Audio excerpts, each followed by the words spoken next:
മാട്ടിറച്ചി ഉപയോഗം സംബന്ധിച്ചുള്ള നിയമം ഭേദഗതി ചെയ്തിരിക്കുന്നു. ഇനി മുതൽ റെസ്റ്റോറൻറ്റിലും ഹോട്ടലിലും പൊതു ഇടങ്ങളിലും മറ്റും ബീഫ് വിളമ്പാനോ കഴിക്കാനോ കഴിയില്ല എന്ന് അസം സർക്കാർ അറിയിച്ചിരിക്കുന്നു. ഹിമന്ത് ബിശ്വ ശർമ്മയാണ് ഒരു ഉത്തരവിലൂടെ ബീഫ് നിരോധിച്ചിരിക്കുന്നത്. നിരോധനം ഇന്നു മുതൽ പ്രാബല്യത്തിൽ വരുമെന്ന് കൂടി അദ്ദേഹം പറഞ്ഞിരിക്കുന്നു. 2021 ആസാം കന്നുകാലി സംരക്ഷണ നിയമം ഭേദഗതി ചെയ്തിട്ടാണ് ഇത്തരത്തിലൊരു നിയമം കൊണ്ടുവന്നത്. ആസാമിൽ നേരത്തെ തന്നെ ക്ഷേത്രങ്ങൾക്ക് സമീപം മറ്റും ഈ ബീഫിൻ്റെ സ്റ്റാളുകളും മറ്റും നിരോധിച്ചിരുന്നു.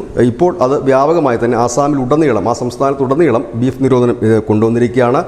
BJP ഭരിക്കുന്ന മറ്റു സംസ്ഥാനങ്ങൾ, UP അടക്കമുള്ള സംസ്ഥാനങ്ങളിലും വ്യാപകമായി തന്നെ ബീഫ് നിരോധനത്തിലേക്ക് കാര്യങ്ങൾ നീങ്ങുന്നു എന്ന് തന്നെയാണ് പുറത്തു വരുന്ന വിവരം. കന്നുകാലി സംരക്ഷണ നിയമത്തിൻ്റെ ആ ഒരു ഭേദഗതി വരുത്തിക്കൊണ്ട് തന്നെയാണ് പല സംസ്ഥാനങ്ങളും ഇതിനെ നിരോധിക്കുന്നത്. ജമ്മു കാശ്മീരിലാണ് ഇന്ത്യയിൽ ആദ്യമായിട്ട് ബീഫ് നിരോധനം വന്ന ഒരു സംസ്ഥാനം. ന്യൂസ് ഡെസ്ക് മുസ്ലിം മലയാളം.